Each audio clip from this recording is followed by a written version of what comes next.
Welcome to the 700 Club. Flooded homes, impassable roads, hundreds of people needing to be rescued, at least 4 dead.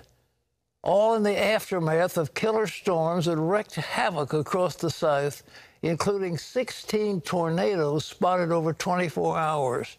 Dale Hurd reports.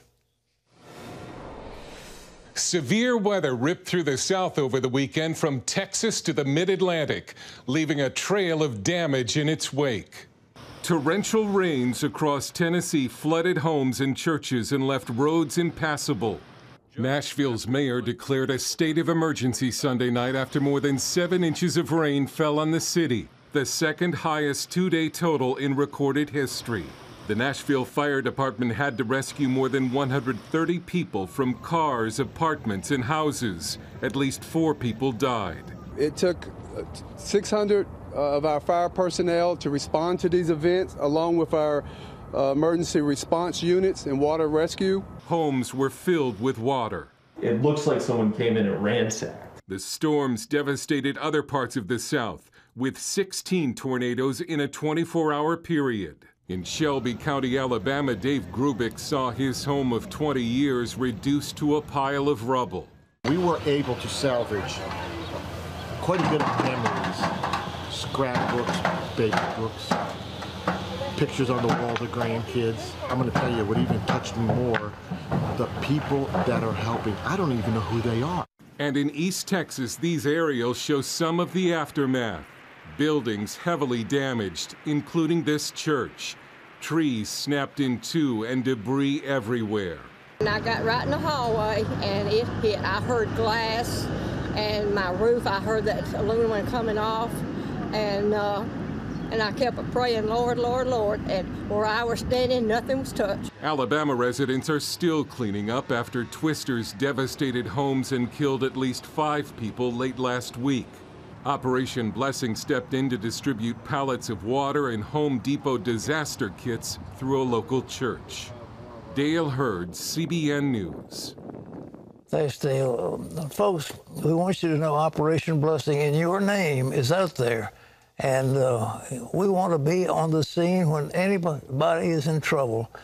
And if you want to help, I mean, we want to stay ready all the time. It's Operation Blessing Disaster Relief Fund. So if you want to make a contribution to help your troubled neighbors, this is just a terrible thing that's going on in Nashville and in Alabama.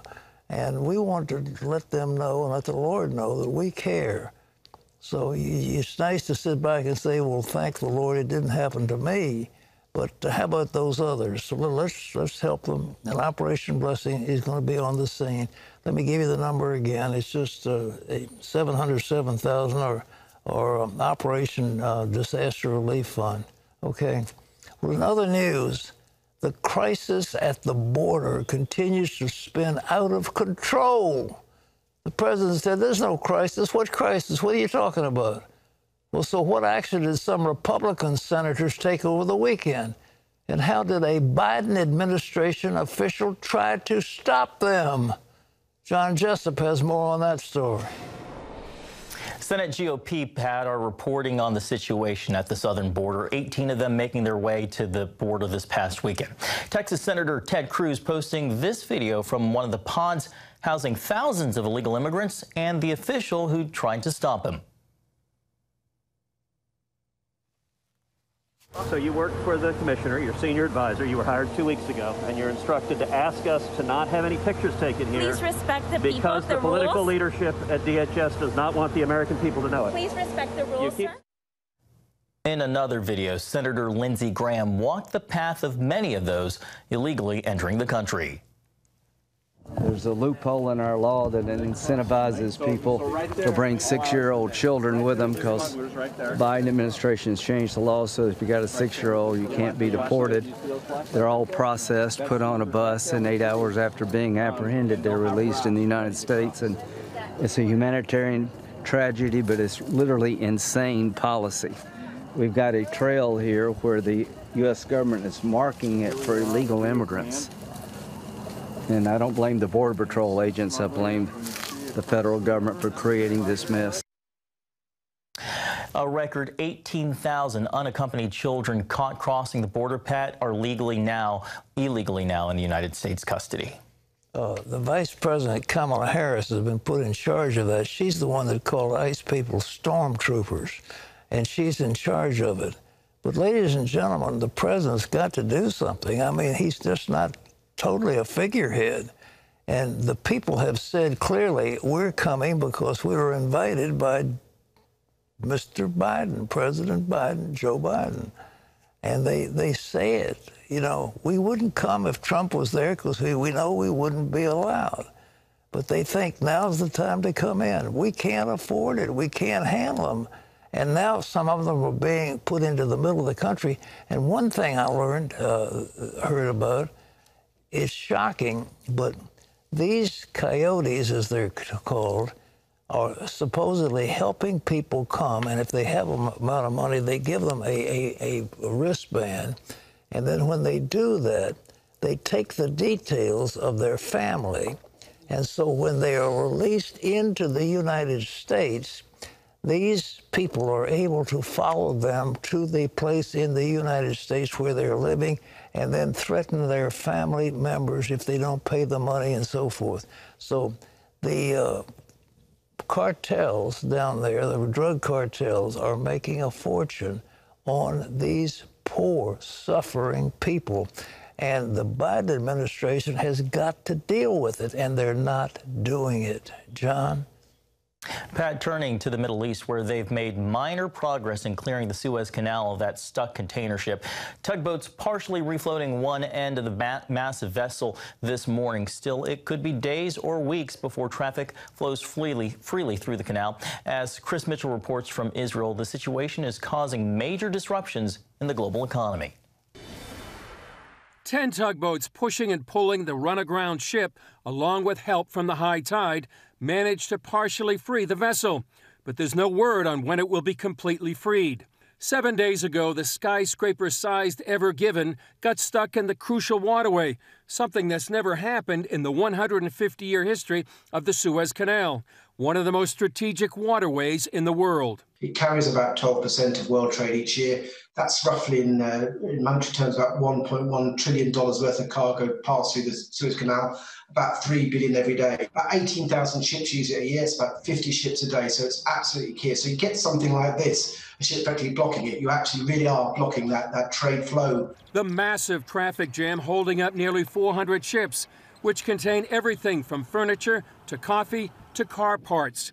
The delay is costing companies billions of dollars, a cost they'll likely pass on to the consumer. The fact that now we're seeing a backlog could have ripple effects here in the U.S. It's also affecting the flow of the world's crude oil. Nearly 10% is transported through the canal, and that backlog could affect the cost of gas at U.S. pumps. At some point this summer, we could see a national average of $3 a gallon. The impact is being felt in Europe since the ship blocked the crucial east-west waterway connecting Europe and Asia. The alternative route takes vessels nearly 2 weeks to sail all the way around Africa. Container ships, tankers are not delivering food, fuel, manufactured goods to Europe, and goods are not being exported from Europe to the Far East. And this is going to have a massive impact on production, on availability of goods in Europe and in Asia. One expert compared what will happen next to taking a cork out of a bottle. Once it's opened, vessels will be arriving at global ports at the same time and will have to wait in line once again. Chris Mitchell, CBN News, Jerusalem. Just a major mess. Pat, back to you. Well, it seemed, it's so important. And the other waterway it costs us a huge amount of money. And there's a book been written, I read about the Big Dig, the Panama Canal, which was, again, another key waterway. And it was somewhat modeled after the Suez Canal, but with much more difficult problems because they had to build locks to adjust it to the water levels, whereas the Suez is just a straight shot all the way through. But under Jimmy Carter, we surrendered that thing, as I understand it, sovereignty over it, and now a Chinese-owned company, Hutchison Whampoa, is managing our key key waterway that's the major thing for getting ships and stuff through our side of the ocean. So, listen, these waterways are vital.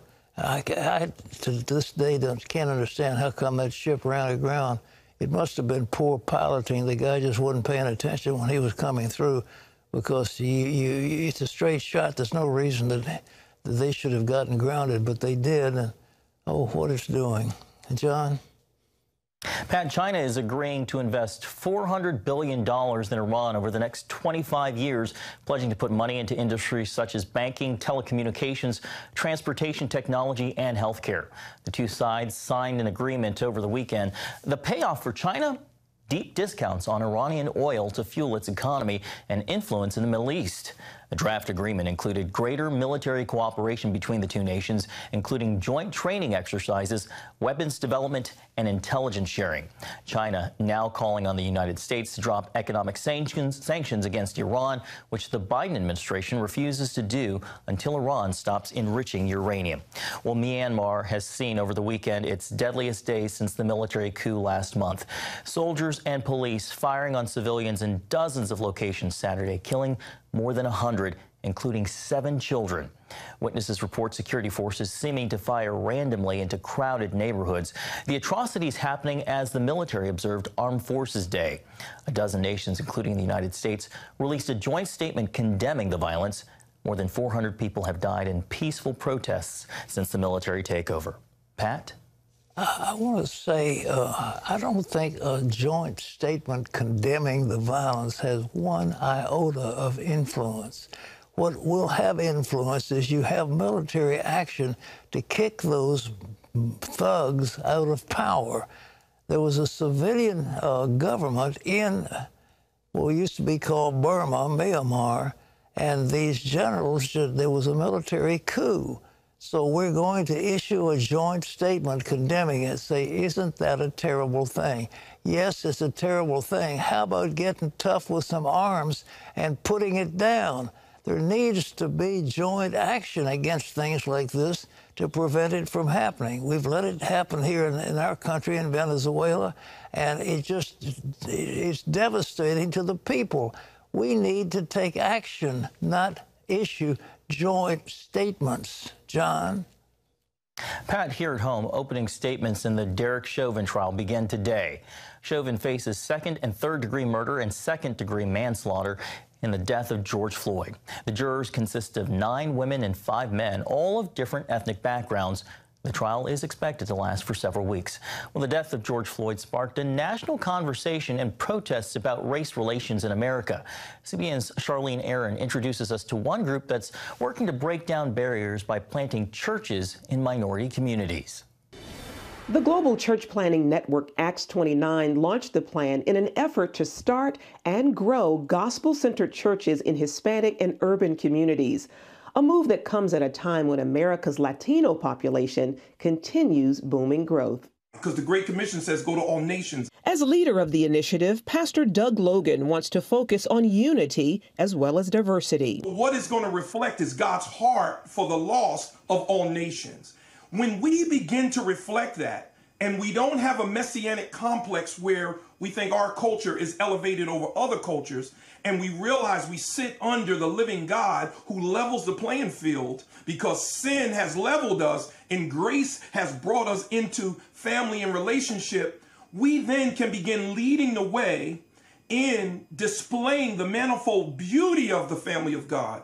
After a year of racial stress across America, the movement comes at a most opportune time. Right now, we're in such a tense situation where everybody is so picky about definitions and words. But as a church and as people of God, we are called to love each other. And that's the way the world will know that we are his people, if we love each other despite our differences. Pastor Chuy Rodriguez of DC's Redemption Hill Church will head up Acts 29 Espanol. There is a great need. As we all know, the Hispanic population specifically, which is the area that I'm in charge of, continues to grow in the United States. If I'm not mistaken, in the last census, there were close to 60 million Hispanics in the U.S. An opportunity, he says, is ripe for the church to reach this community. According to Pew Research, 85% of Latinos share a belief in God, and many are turning to Spanish-speaking churches. In 2019, Lifeway surveyed leaders from more than 200 new Hispanic church works from 14 Protestant denominations. 94% of its leaders were Hispanic.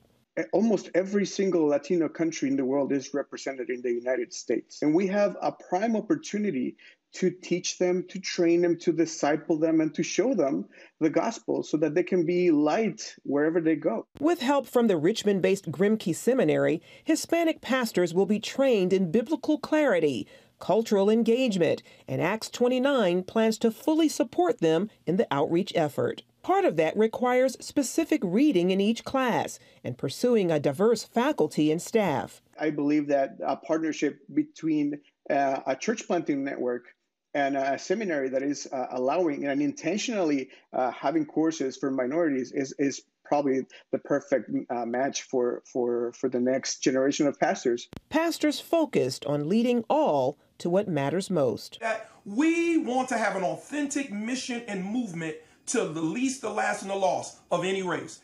Charlene Aaron, CBN News. Thanks, Charlene. Pat, every nation, every tribe, and every tongue. Every nation, every tribe. And listen, this is a tremendous move of God in Latin America. We have seen it in the work we do at CBN, and there's no question that those people in Latin America, they do love God. They share the values of people who are Christian, and they consider themselves. You figure you've got a country down there named El Salvador, which means the Savior. The capital is San Salvador, which means Holy Savior. They're Christian people, and it's marvelous that we could see a move among them to the evangelical faith. And I've been there so many times, and I'm thrilled at what's going on in Latin America. So we look at all these people coming into our country. It would be nice to think that most of them are Christians, and if not, we have churches for them. But we're doing everything we can to reach the Hispanic people. They call them, some are the Latinos, some are, it depends on what part of the world they come from, but there's some tremendous men of God and women of God coming out of those countries.